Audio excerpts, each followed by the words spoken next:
Indie Beacon Radio with host B Alan Bougeois. Welcome to Indie Beacon Radio, where creative souls can find help in marketing their creations. You can send questions for each show on Twitter using the hashtag IndieBeacon. Now sit back and enjoy learning about our guest for this show. Hi, and welcome to Indie Beacon Radio. This is your host, B Alan Bougeois, and I have Steve Friedman with me today. We're going to be talking about his book, In Search of Courage. But before we do that, welcome, Steve. Thank you, Alan. Looking forward to the talk. Yeah. So let's start with the aspect that in your bio, you mentioned that you lived in a turbulent life in Alabama. So let's start there and tell me, why it was so turbulent. Well, so I grew up with two loving parents and three older sisters. And on the surface, it didn't seem that turbulent at the time. But as I reflect back, my sense from the earliest of years was I just didn't feel normal. I didn't feel included. And part of that was, a large part of it was because my sisters were older than me. They were very outgoing. My mother was a very outgoing social person, and I myself was not. And I didn't know why that was at the time. But because I was kind of surrounded by people that loved to go out and socialize, they nudged me a lot until, it was really frustrating, and it made me feel like something was wrong. And so under that experience, I grew up and eventually tried to find ways to cope with that stress and to try and figure it out myself, because I really wasn't getting that kind of support inside the house. My father, who I grew up later to find out was very much an introvert like myself, but he worked a lot and and maybe perhaps because he was an introvert, he wasn't into discussing and revealing a lot of his own personal angst. And so I really felt alone with that, and ultimately sought out unhealthy ways to cope with that kind of stress. So what for you was unhealthy? Well, at a rather early age of 11, I decided to go out and explore my family's bar downstairs. Probably one of the first times that I was left alone with my parents out and my sisters out that night, and that led to other experiences throughout my teenage years, kind of culminating when I was 18 with a DUI, my first DUI.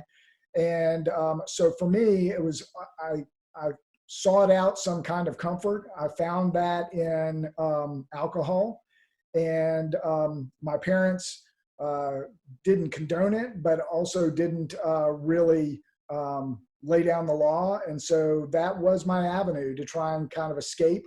And I found that was helpful for me personally, but it didn't fix the problem. And the problem was really low self-esteem, because I was an introvert that hadn't really discovered myself and wasn't getting the support within the house.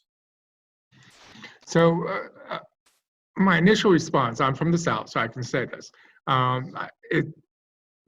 In the South, it is more traditional and or accepting for alcoholism to be prevalent, especially at a young age. Was that part of what helped you deal with it, knowing that it was so easily available, or was that just there? That may have been the culture of the South, certainly, and I grew up in the 70s and early 80s in Alabama, and so that may certainly have been the culture. I didn't really feel like that was the driving factor around that.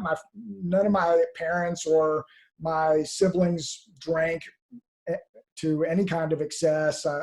I think that was not really something that was expected or normal within our kind of family unit. So I think that I think there were a couple things at play, one of which was I was a fourth child. And so after three children who, were independent in their own way as they grew up before me, I think my parents were kind of exhausted from the whole parenting process by the time they got to me. And so I got away with a lot more than they probably got away with.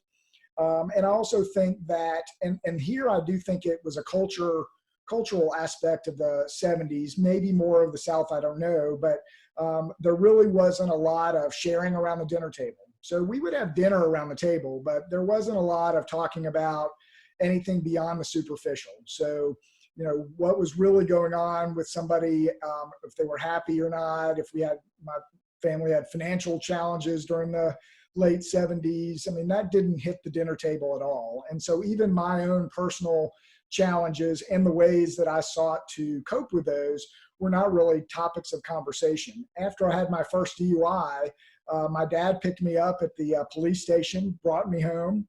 I was only 18, brought me home, said, you know, gave me a stern stare and said, we're going to talk about this in the morning. And we never really talked about it. And that happened in other circumstances during my teenage years. And so those kind of teaching moments were not really there for me. And so, you know, it really wasn't their fault. It really was something that I decided to go down this path. I didn't get any direction or correction along the way. And so it was actually, I would say, decades later before I kind of figured out what the issues were and how to properly cope with them. So decades later, and I'm assuming this is what takes you into getting into your book. But before we get into the book, you actually ended up in college and you ended up in some really good jobs for a long period of time there. So how did you deal with that process of knowing that you had an issue, or you were dealing with issues, but also being successful? So, you know, I think that I was kind of pushed in a couple of different directions. I always knew that I was that I had low self-esteem, that I was uncomfortable in social situations, and some of these issues that we just talked about from my childhood. At the same time, I have always had a drive to succeed, and I think that came from my father, who worked really hard, owned his own business, and then had to move on and work for other people. And he worked long hours. He was a family man, but he worked long hours and sacrificed a lot to provide for his family. I think I took a lot of that myself. And so when I went through college and eventually got a job with a big oil company here in Houston, and yes, challenged by my own personal issues and continuing to drink and eat and do some other things that really were outlets for me. But somehow I was able to kind of get it together. I was a pretty sharp guy who had a lot of initiative to succeed at work. And my first couple of jobs were more analytical and operational. And I really liked that. And I think in general, introverts tend to thrive on analytics and the opportunity to really decipher situations and look at both sides of different projects and come to conclusions on that. So I think that the job was kind of in my comfort zone, in my lane. What I found later, as I did well in those jobs, I got new and greater opportunities, and those became more commercial trading type of opportunities inside the organization. Certainly, as somebody who wanted to provide for, at that point, was a growing family, I strived to succeed and I worked hard at it. But I found that the challenge was getting to be overwhelming, because a lot of those commercial trading type of jobs were very social and they were very pressure packed. And so the skills of analyzing things and creatively approaching different situations, while that was part of these new roles, a lot of it was social, meeting new people and trying to create those relationships and stakeholder engagements. That was definitely not my forte. And my low self-esteem, which has always been a part of me, definitely shown in those kind of situations and created the stress that at kind of multiples of what I feel like I had when I was growing up. And my coping skills were not any better. And because I hadn't really learned those coping skills as a kid. And so I went further and further down the path of drinking, overeating, and working a lot to try and succeed in a job that really was not in my wheelhouse. I'm glad you mentioned the other aspects, not only the drinking, but the overeating, overworking, all those things that really relate to each other. They balance, coincide with each other and stuff like that. So through the process, you obviously got the help you needed. So let's start with that. What did it take? What was that moment to finally get that help? It took a long time. And I really, as I mentioned, hadn't really developed those skills myself. I remember going to a conference in Peru when I was working one of the commercial leadership jobs that I was in, and went to a conference in Lima with a guy that was on my team. And we had the good fortune, one of the nice things of that kind of role was travel to amazing places, went the weekend before the conference to Machu Picchu and traveled around. It was a lot of fun. At the end of that weekend, we came back to Lima and there was a conference. I was rather new in the job and in the product line, and so I really knew nobody, but I was manager of the team and I was there to learn and meet people and introduce my staff member to the other people as well, who I didn't even know. And so I remember, going through cocktail hours during that convention and trying to pop from one table to the next, introducing myself and finding it really difficult. Some people have the gift of gab. Some people are more confident to be able to introduce themselves and they command the room. Not my forte. Never has been, never will be. I'm now comfortable with that. But at the time, it was very intimidating to go into kind of squeeze into those tables and oftentimes find that these people, that many of them knew each other for years and years, were not interested in inviting somebody new to the table who was clearly not comfortable in the first place. And after spending hours trying to kind of move from one table to the other and really not having success and feeling that my staff member could clearly see that I was struggling, it was just overwhelming. I after that night, and I tried to drink my way through the cocktail hour, but even that didn't work because nerves overwhelmed cocktails for the most part. At that night after the convention or the cocktail hours, I went back to the room and I typed an email back to my wife, who was in London at the time. And so, halfway around the world, and I just let it all out that I was just feeling puny and just could not seem to converse, and I'd lost any confidence that I seemed to have. It was really overwhelming. And at the end of the letter or email, I said, it may seem that I'm going off the deep end, but, I don't want you to feel that way. I'm fine. And I put in that last sentence only because I was halfway around the world and I didn't want to make her worry, but I was going off the deep end. When I came back to London after that trip, I found a therapist, and first time I'd ever been to a therapist. And so she really calmed me down and gave me a sense of logic and just thinking about things.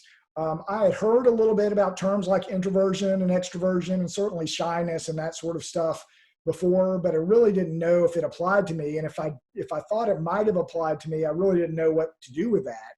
And generally, society doesn't look very favorably on people that are shy introverts. And so that was really the beginning of me kind of pulling up by my bootstraps and figuring out how to correct my life. But it took several more years. I was in London on this assignment for 2 more years, doing the same sort of thing, and cocktail hours and drinking to get through them and all that sort of stuff. And ultimately needed to separate from that role. And I found it very difficult, in large part because, as we were talking about earlier, I felt like I needed to provide. This was a rather senior role for me. So not only was it providing financially, but it was, also making sure that I maintained some dignity for myself and in the office. And so I stayed with the job and was planning eventually to move into another role. Eventually my role in this group was eliminated, and they were combining the organization. And I was frustrated with that, but realized after the fact that it was really a gift that my manager gave me and getting me to move on from a role that was destroying me. I was going to the doctor every month with different physical problems that were clearly a result of the stress that I was enduring. But that was, that was back in the mid 2000s, and that was the beginning of me kind of figuring out what was going on and how to deal with it better. Well, that's definitely a good spot for us to stop. Let our sponsors do their thing. We'll come back. We'll talk about the book and the process of that. So we'll be right back. The 5th Annual Authors Marketing Event is coming to Granbury, Texas, July 24th through the 27th. Join us and learn from the professionals how to properly market and sell yourself and your books. Go to ame.authorsmarketingguild.com for all the details. That's ame.authorsmarketingguild.com. I'm Rox Berkey. And I'm Charles Brakefield. We're award-winning co-authors, Brakefield and Berkey, of the Enigma book series. There are 10 books in the series, with book number 11 planned for release in January 2020. Each story has a central technology focus ranging from identity theft to cryptocurrency and now AI wars. These adult techno thrillers pit cyber good guys against cyber thugs across the darknet. In our world, technology is today's weapon of choice. You can enjoy ebook format, paper, or Audible. We want your feedback. Until the next story, thank you. Thanks. Well, hello there, my friends. My name is Randy James, independent voiceover producer in the Dallas, Texas area, available to write and record a 30-second commercial, much like the one you're hearing right now. It's a great way to help increase awareness and exposure to your book title. It's easy to do. Simply call me and we'll brainstorm on a few ideas, and in a few hours, I'll whip something up and send you a digital file ready to use. Remember, call or text me, Randy James, at 214-762-1942. Hello, I am the author and poet Denise Bryson. I am the author of The Things That Cross My Mind, Love's Reality, both in book and audio form. I am also noted as one of the best poets of 2011. I have 2 new projects coming up. One is the Blinky series, where Blinky tells us all about our coins and our bills for our children. I also have a book coming out called Say Ye. It's quotes from Denise Bryson, just inspirational and that will help you along the way. Welcome back to Indie Beacon Radio. Don't forget to like us, follow us, or subscribe to one of our many channels. Now, here is your host for today's show. And welcome back to Indie Beacon Radio. This is your host, B Alan Bougeois, and I have Steve Friedman with me. And we've been talking about his life prior to writing the book and getting all that squared away. The book is called In Search of Courage. So let's start with the book. Why did you write it? So why did I write it? I really, I started out, as we left off before the commercial, I really started to go through a personal transformation since about 2008, and just trying to learn more about myself. And fast forwarding several years, my parents both passed away about 5 years later. And I just felt like there was an opportunity for me to start, not just an opportunity, but maybe a calling to jot down personal notes and stories and experiences from my past, whether it was my childhood or adulthood. So that was kind of the origin of what's become my book. And after putting some stories on paper, I realized it's kind of funny how these things happen only when you kind of step away from life in general. But I realized through that process that there was this clear string or line through my life that was, call it introversion and shyness and addictive behaviors and lack of self-confidence. And that string started not just recently, but as we talked about, started from, I can trace it back to when I was 5. And so just really contemplating that, thinking about that, made me want to learn more. And the best way to learn was really for me, I felt, was for me to write. I used to write when I was in high school, went down a completely different path in college and in business life. But later on in life, I decided I really wanted to connect with the writing. And the writing was the mechanism for me to learn about myself. And so I thought about those kind of situations, and I peeled the onion, the layers of the onion back until I really could understand what had gone on back then, connecting some of the dots to find the paths for me that led me to some really difficult times and ultimately led to some much healthier revelations and better approaches for life in the last 5 years. So those stories eventually were rewritten many, many times and into a coherent story that is not just a memoir, a compelling memoir for me, and very revealing. I felt like if I was going to write it, I was going to write it to be as open as possible. And so I felt like this was a path I needed to go down. And so spent a few years really pushing that through to ultimately publish it this year. I know as well as a lot of other people do as well that writing is very therapeutic, which is clearly what you've done with this. So help me understand why somebody would want to read your book.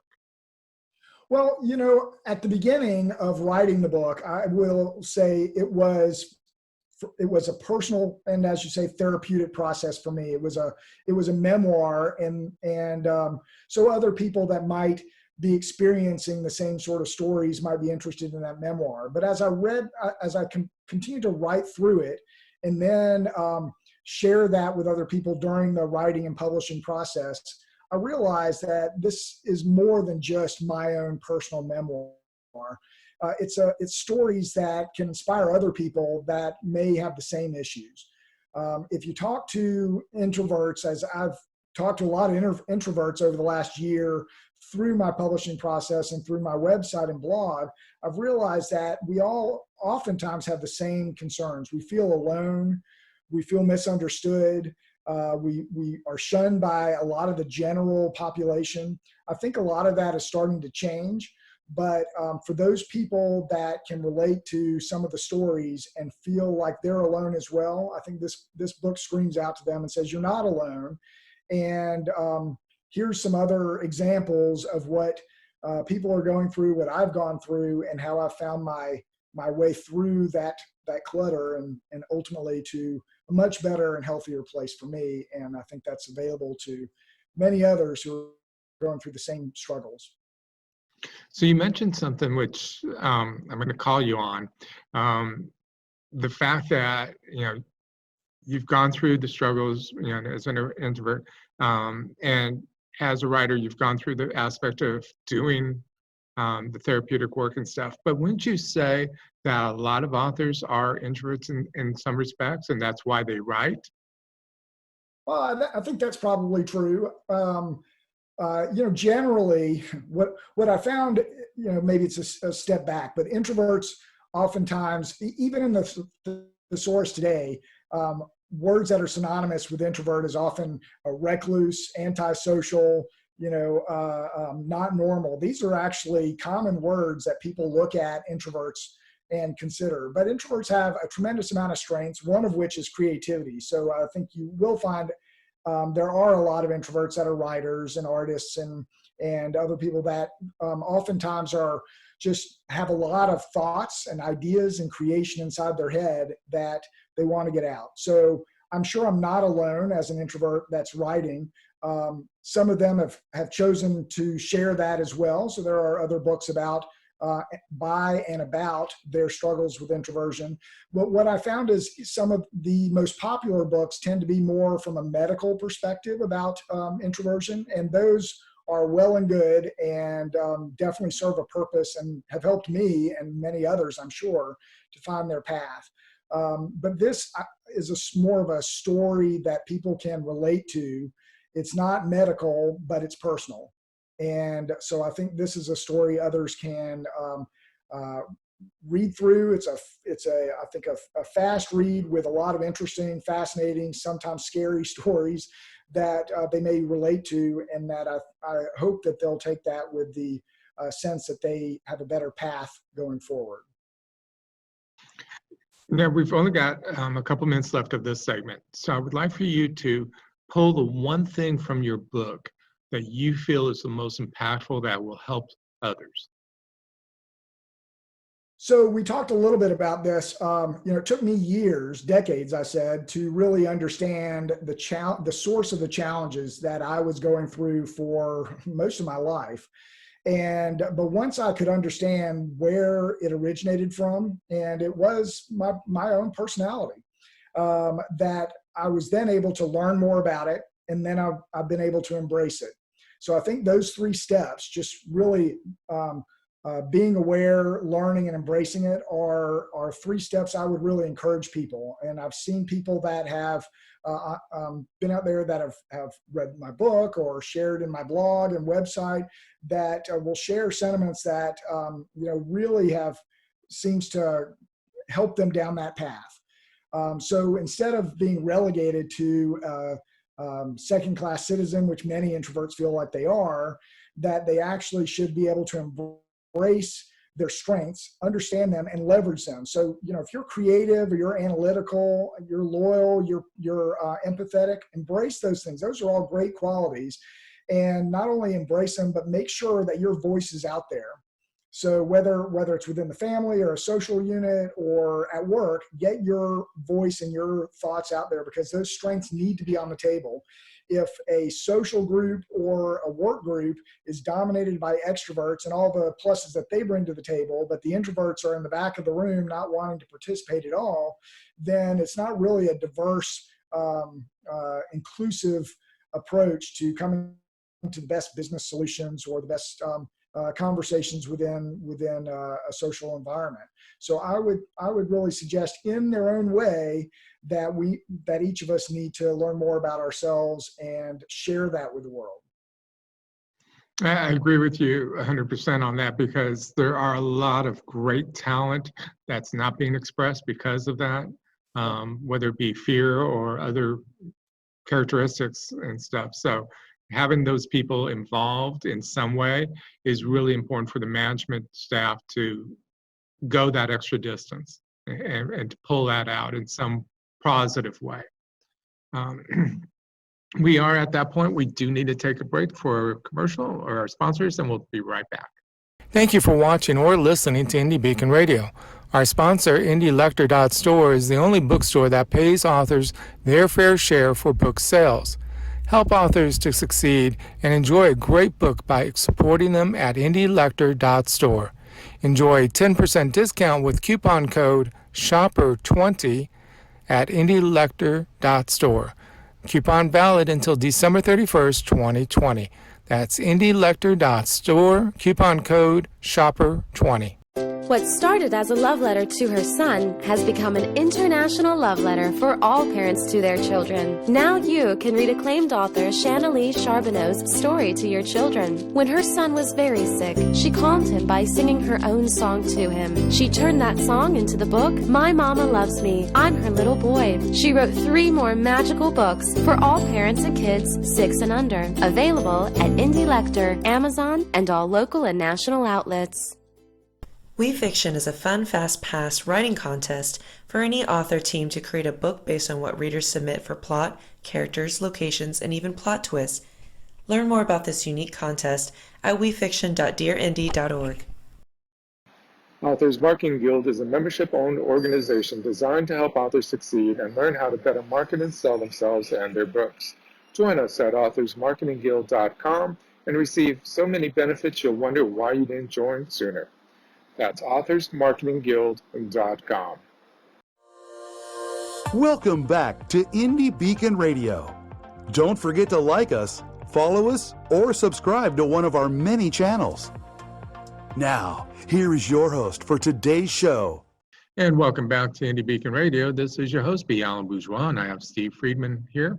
We've been talking about his book, In Search of Courage. The first part of the show, we talked about what he was going through, his demons, I'm going to say, and how he went ahead and started fixing or working and dealing with and healing is the best way to put it and stuff. So your book is available. Where is it available? You have a website, social media, all that fun stuff? Sure. So it's available on my website and will be available in many places. So my website is beyondintroversion.com. And so you can go to my website. I put out a weekly blog.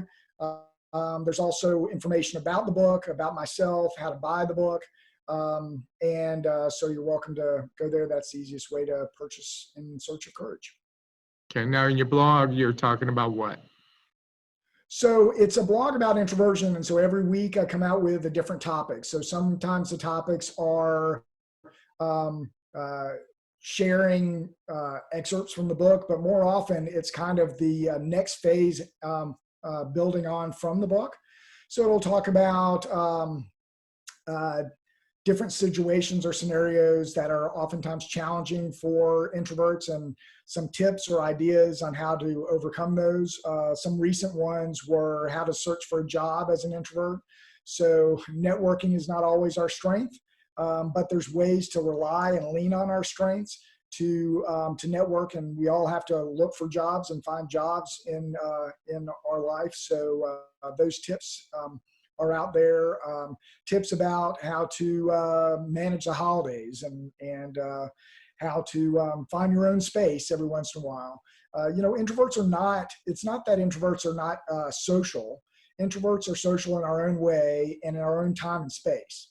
So I love to go out with friends and have parties and things like that. But certain circumstances are more conducive to have a good time for me. And at some point, my energy level drops considerably and I'm just ready to go. And sometimes, depending on the circumstance, that's 30 minutes and other times it's a few hours. But so one of the topics that we share on the blog is tips on how to manage that and how to make the most of certain situations, how to create situations maybe more comfortable for us to meet other people or to network inside of organizations.